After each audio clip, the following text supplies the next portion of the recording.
So here we are, together on the early side of autumn. I have often thought that Unitarian Universalist congregations are at their most diverse on the first Sunday of a new program here. For 30 years or so now, I have had the privilege of stepping into one pulpit or another, looking out, knowing that you are all here. Curious seekers here for the first time who have claimed some emerging need to be stimulated or comforted or welcomed or spiritually nourished, whose children are asking questions that might best be entertained among other children whose parents' values you share. Those who have quipped that Unitarian Universalists are agnostics with children are not kidding. You are also long-term members and friends who are returning, having observed the tradition of the early East Coast Unitarians who went to the Cape for the summer, or the Universalists who were farmers. Not fearing hell, they took the summer off from church to tend their crops.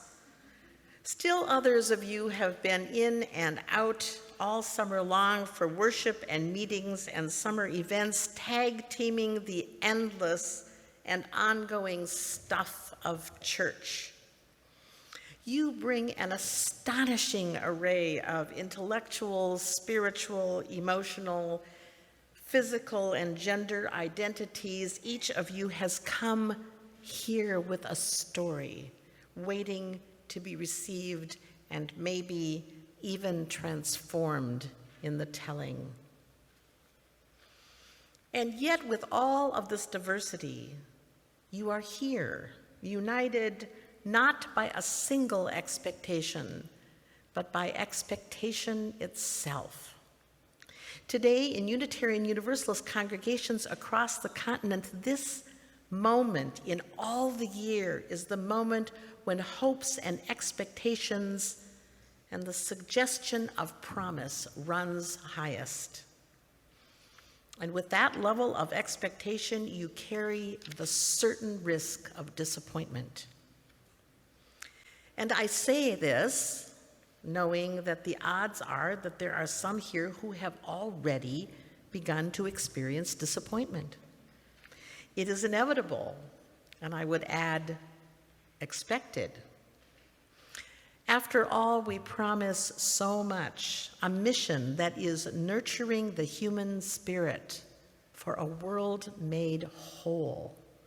It is not your human spirit. It is not that your human spirit will go unnurtured here or that the world will not be made somehow more whole by your nurtured spirit, but that how it happens will likely not be in exactly the way you had hoped. Even your ministers will disappoint you. Here is one offering that possibility, nope, go back and start that sentence, see? Here is one offering the possibility of that disappointment right out of the chute. And here is what one of my most treasured colleagues, Victoria Safford from White Bear Lake, Minnesota congregation, has to say about that. We crave order and control and predictable patterns in this life. When we can't find them because mostly they don't exist, we get anxious and we make them up, imposing our will or our opinion or our expectations of ourselves and everybody else all over the place. And when the universe rears up on its hind legs and says, well, actually, no, you are not the boss of this world, and this is not how it's going to go, we are mightily disrupted. How we weather the disruptions, how we welcome them sometimes, or at least acknowledge them, honor them, how we grieve completely when loss or affliction assails us, how we grieve completely and keep moving forward anyway, however incompletely, how we let go of one idea or one assumption, one dream, and reorient our minds, our spirits, our plans around new revelations of reality. Well, that is the religious life. And that is the kind of expectation beyond the particular disappointments that plague us and divide us, that we might look to unite us.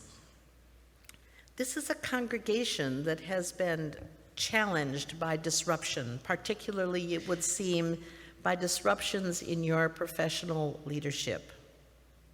Someone this week described the comings and goings of your ministers and some of your staff as a revolving door. Disruption indeed. Some of you have wondered what is wrong here that so many ministers come and go over the past decade or so. So after meeting with about 100 of you this week in ones and twos and small groups and large and small meetings, I am led to wonder what might happen here if these disruptions were framed and addressed, not in terms of fixing what is wrong, but in terms of how you might engage more fully in the religious life. In Safford's words, how we weather the disruptions, how we welcome them sometimes, or at least acknowledge them, honor them, how we grieve completely when loss or affliction assails us, how we grieve completely and keep moving forward anyway, however incompletely, how we let go of one idea or one assumption, one dream, and reorient our minds, our spirits, our plans around new revelations of reality. And I would add, in ways that call us and one another to our better selves. Good morning. I am Karen Gufstafson. I'm your new interim minister. For those of you who have not met me, I'm a little more than a post in the newsletter. For those of you who were here last Sunday, you heard a little of how I come to be here and experienced me in collegial covenant with Reverend Eileen, who is UCE's former assistant minister, currently acting senior minister. She is responsible for the ongoing ministry of this church. I am here to help you to envision the next part of UCE's history, to build a strong and enduring bridge from the past, and to help you think about the parts of that past you want to carry with you and the parts you want to leave behind. At best, I am here to engage you in the religious life. So today marks day 10 of September days that I have been here with you. One might say how time flies when you're having fun. During this past week, I have begun to hear your stories of disappointment and loss, as well as to feel your determination to live out your mission in ways that integrate the best of your past, of which there is considerable. Your candor and your caring for UCE are important building blocks in this bridge that we are building together. So by way of introduction, after 21 years of ministry at the Unitarian Universalist Congregation of Duluth, Minnesota, y'all know where that is, of course. It's on the other lake. I was called in the fall of 2007 to be associate minister at the First Unitarian Society in Madison. I served there until the spring of 2013. when I retired from settled ministry.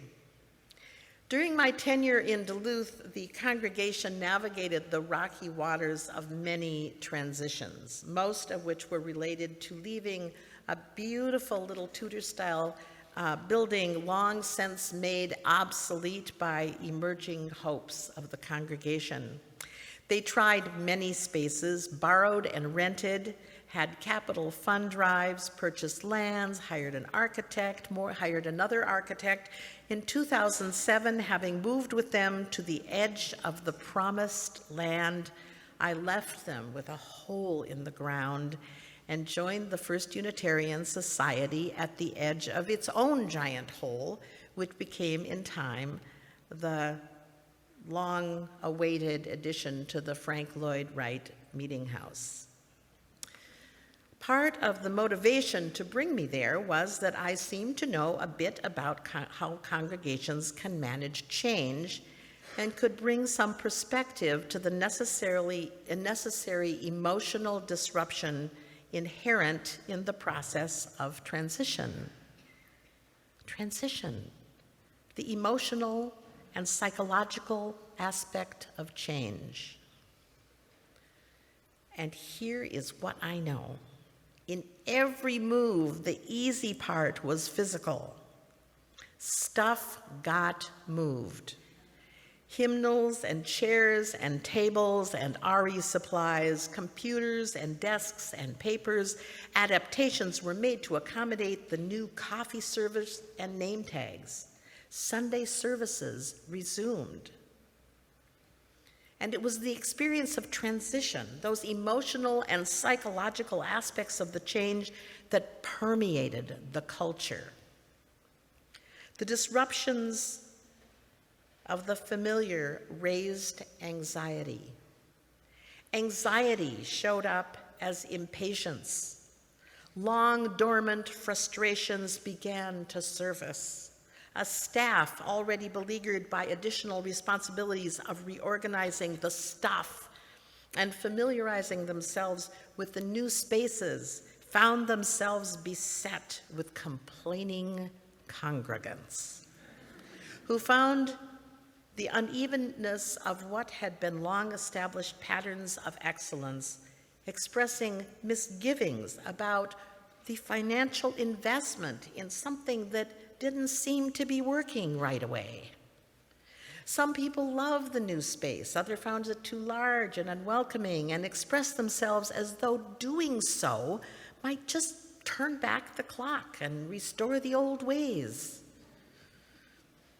Well, I had had the good fortune to discover the work of William Bridges in the early 1980s when I was in the midst of a cluster of my own personal transitions and found it to be a frame that made sense of so much I was observing then and since.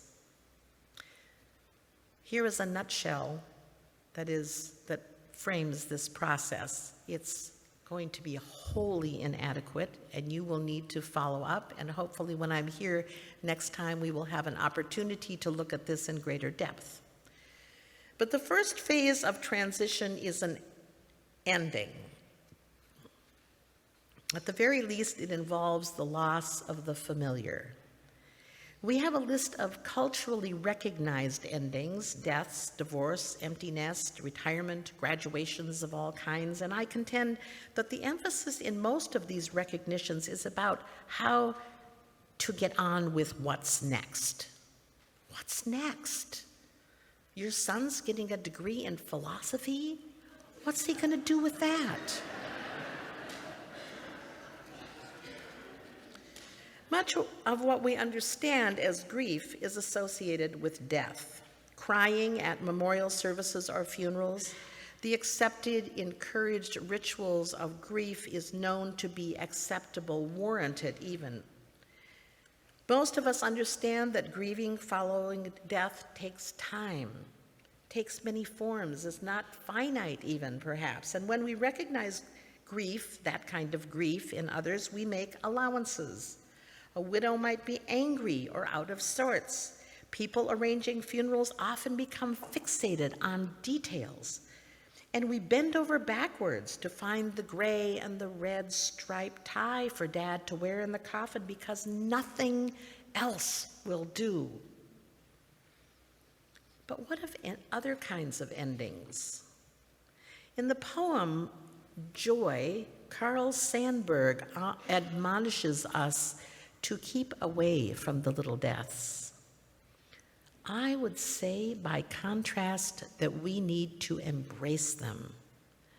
Not to have and hold, but to recognize the out of sortedness that we are feeling is a feeling, and not so much a signal that more change has to happen in order to make the feeling go away.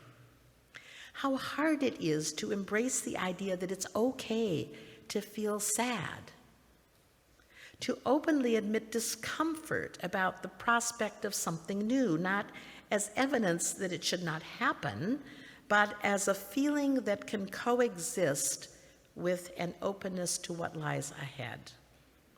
When we share the vulnerability that we feel when facing ambiguity, more often than not, we give one another messages about how we ought to feel or think.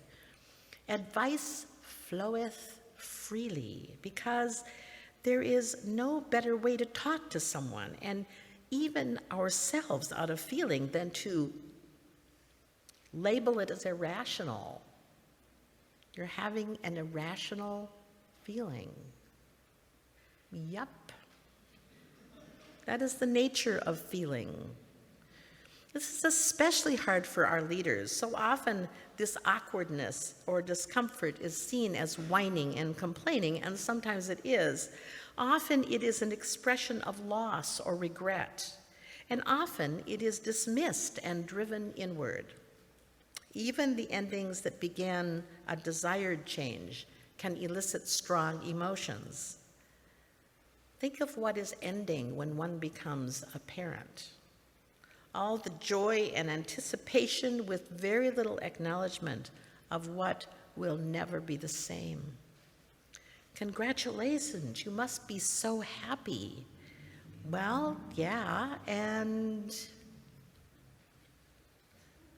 we learned from the many transitions in Duluth to help one another deal with our feelings around endings, to distinguish between passing frustration and paralyzing grief.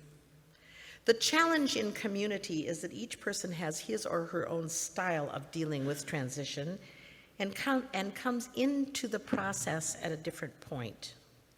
For one who had for decades adapted to the lack of parking by coming early and planning for a 3-block hike, the idea that parking would be a factor in the decision to move to a new space seemed outrageous.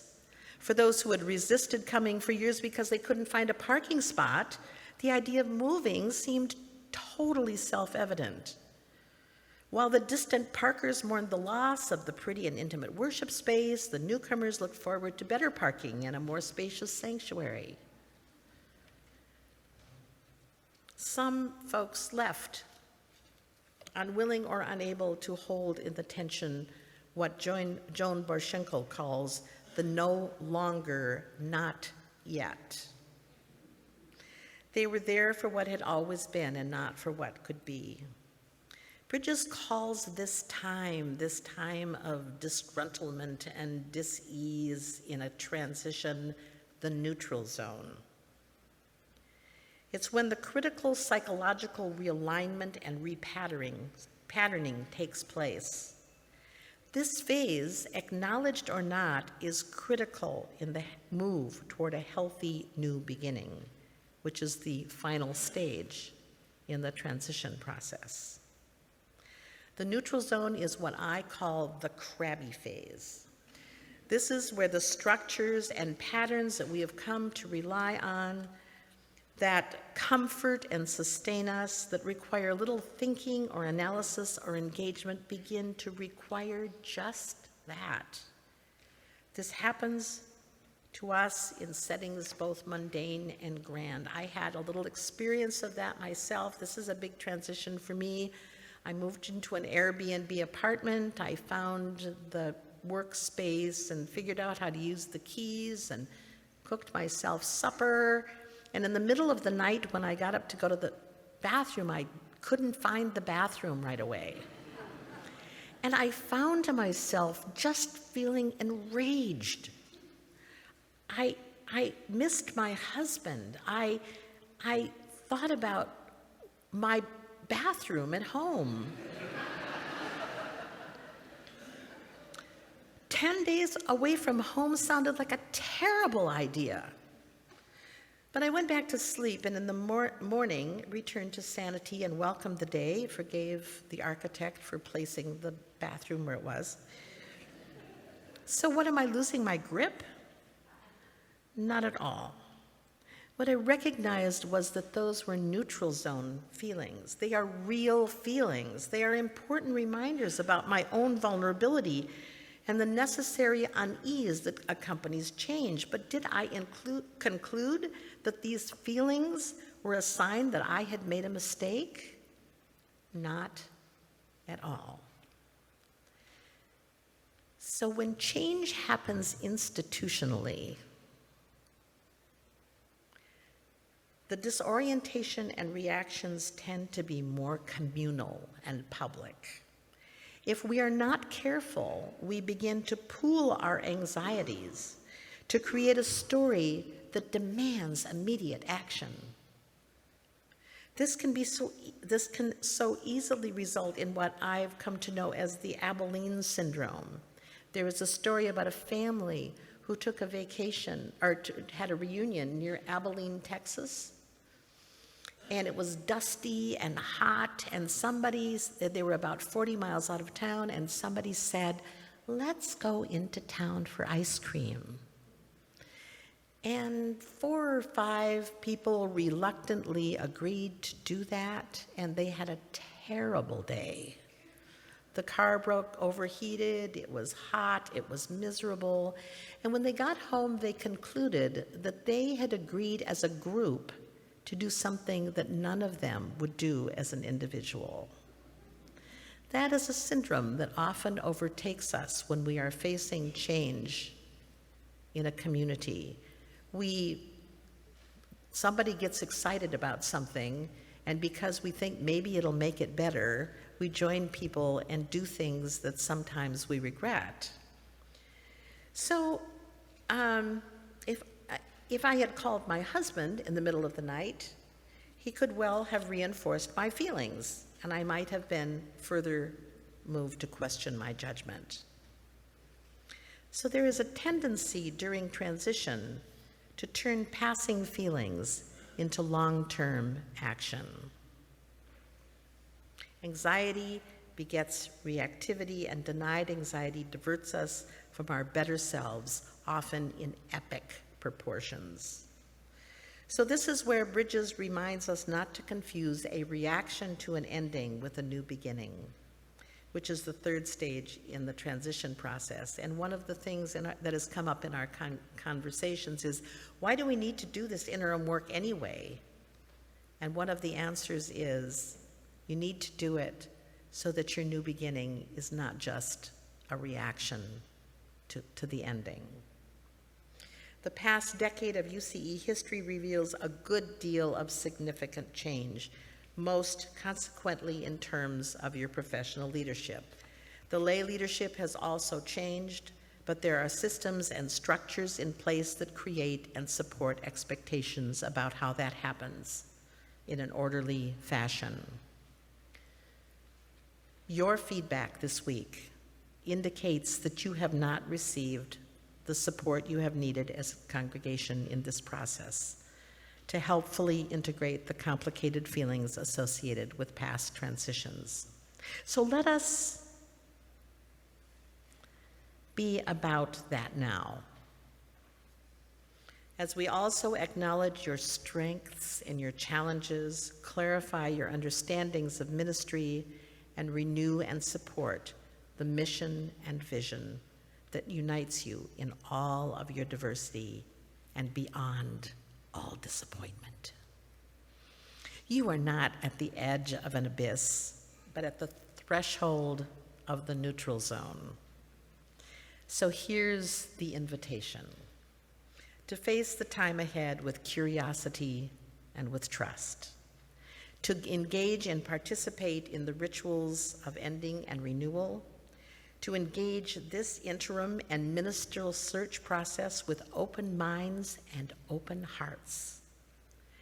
And through this time of transition, to hold one another gently in places of grief and crabbiness, so that the continuing narrative of this wonderful community be informed over and over by your better selves. So may it be. Thank you.